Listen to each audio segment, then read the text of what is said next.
কিরে আমি এখনো তো ঘটক সাহেব আসতেছে না, বরপক্ষের লোক চলে আসতেছে, এখনো বরপক্ষের লোক আসতেছে না, ঘটক আসতেছে না। কি যা তো একটু তুই দেখে আসতো, আমি বাজারে চা খাইতে যাবো। তুই একটু যা তো দেখতো যে ঘটক সাহেব আসতেছে না এখনো, যা আমি বাজারে চা খাইতে যাবো। ঠিক আছে আব্বা, আমি এখন খোঁজ নিয়ে দেখতেছি ঘটক সাহেব আসে না কেন। হ্যালো ভাই, আয় ঘটক সাহেব।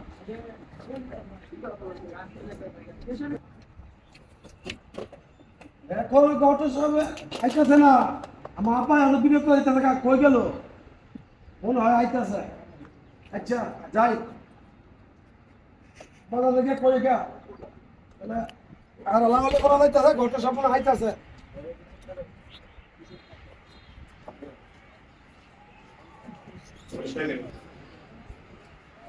আপা মনে হয় ঘটক সাহেব আইতাছে, মানে লাগালে মনে যাইতাছে, বুঝছেন? আপনি একটু বিরক্ত হয়ে না, আইতাছে আইতাছে। আচ্ছা ঠিক আছে। কিরে গল্প সাহেব তো নাইতেছে না? হ্যাঁ কুম্বালা দামু মেরে ভাই আবা না যে তো বকুমা রে না রে তুই না যে ধরবো তো আরে গল্প সাহেব আইলে না দেখতা না যে তো তুই ধরবো তো না রে গল্প সাহেব আইলে না দেখতাম গল্প তাহলে সাহেব দাও দেবো তাহলে দাও তো যাই তো আমি বিয়ে করতে যাবো।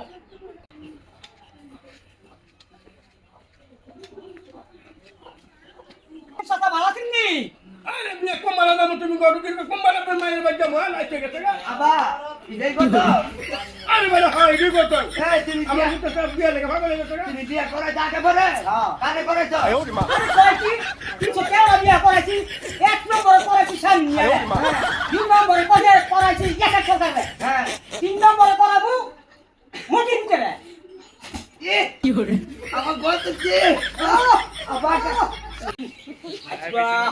সে বড় লোকের পাই কি আর বা করছি আল্লাহ যদি দেয় আংড়া হবে কি ইনশাআল্লাহ দেখতাম এটো কি আছে আল্লাহ দিলে আমল কি কোনো মাল লইলাস না আরে আমি তো বেকল না নুমান হয়ে গেছি বিয়ে তো নুমান না আমি জানি না এই যে নুমান নিয়ে এলেছি আমি আয়ো লজ্জা আরে বা করে দে উঠা দিছ তো দাদি কি হ্যাঁ বা করে দে